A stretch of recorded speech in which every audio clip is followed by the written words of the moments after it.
ఇంట్లో అందరూ పులావులు చేస్తూనే ఉంటారు. కానీ దాంట్లో కొంచెం వెజ్జీస్ కలిపి చేసామంటే టేస్ట్‌కి టేస్ట్ ఉంటుంది. అలాగే హెల్త్‌కి హెల్త్ ఉంటుంది కదా! కానీ దానికి పెద్ద ప్రాసెస్ అని అనుకుంటూ ఉంటారు. లేదండి, చాలా సింపుల్ అండ్ ఈజీగా జస్ట్ 5 మినిట్స్‌లోనే చేసేసుకోవచ్చు. రైస్ చూస్తున్నారు గదా! ఎలా వచ్చిందో. ఇలా పర్ఫెక్ట్‌గా రావాలంటే ఎలా చేయాలో వీడియోని స్కిప్ చేయకుండా ఫుల్‌గా చూడండి. రైస్ కోసం ఒక బౌల్ పెట్టుకొని అందులో ఒక 3 టేబుల్ స్పూన్స్ వరకు ఆయిల్ వేసుకొని మసాలా స్పైసెస్ అన్నీ కూడా వేసుకొని వీటిని లైట్‌గా ఫ్రై చేసుకుందాము. దీంట్లోనే స్పైసీ కోసం 2 పచ్చిమిర్చిని ఇలా చీల్చుకొని వేసుకుందాము. ఇందులో 2 టేబుల్ స్పూన్స్ గ్రీన్ పీస్, అలాగే ఒక క్యారెట్, అలాగే 3 టేబుల్ స్పూన్స్ వరకు మిల్ మేకర్ని వేసుకుందాం. మిల్ మేకర్లో ప్రోటీన్ కంటెంట్ అనేది ఎక్కువ ఉంటుంది కదా! ఇవి ఇలా ఫ్రై అవుతున్నప్పుడు కొంచెం పుదీనా, కొంచెం కరివేపాకు కూడా యాడ్ చేసుకొని ఒక టేబుల్ స్పూన్ వరకు అల్లం వెల్లుల్లి పేస్ట్ తీసుకొని అది పచ్చి వాసన పోయే వరకు వేయించుకుందాము.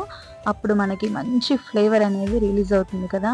మనం చేసే ఈ వెజిటబుల్ బిర్యానీకి ఇది మంచి ఫ్లేవర్ అండ్ టేస్ట్ వస్తుంది. ఇందులోనే కొంచెం కొత్తిమీర యాడ్ చేసుకొని లాస్ట్‌లో ఒక హాఫ్ స్పూన్ వరకు కస్తూరి మేతిని కూడా యాడ్ చేసుకుందాం. మంచి ఫ్లేవర్ వస్తుంది. ఇందులోనే ఒక టీ స్పూన్ వరకు ధనియాల పొడి, అలాగే ఒక టీ స్పూన్ వరకు బిర్యానీ మసాలా.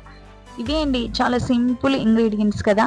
ఎవరైనా ఈజీగా క్విక్‌గా చేసుకోవచ్చు. ఇందులోకి నేను ఒక గ్లాస్ రైస్‌కి 2 గ్లాసుల వాటర్ పోసి ముందే నానబెట్టి పెట్టాను. ఇవి ఒక హాఫ్ అన్ అవర్ సోక్ చేసి పెట్టుకుంటే సరిపోతుంది. రైస్‌లో ఉన్న వాటర్ వరకు వేసేసుకుందాము. రైస్ అయితే వేయట్లేదండి.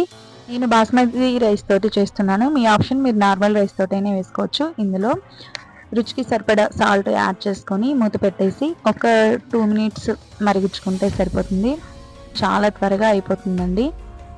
ఇలా పొంగు వచ్చినప్పుడు నానబెట్టి పెట్టుకున్న రైస్ని కూడా యాడ్ చేసుకుందాము. యాడ్ చేసిన తర్వాత హై ఫ్లేమ్ పెట్టుకున్న మీడియం ఫ్లేమ్లో కుక్ చేసుకున్నామంటే రైస్ అనేది బాగా పుల్లలుగా వస్తుంది.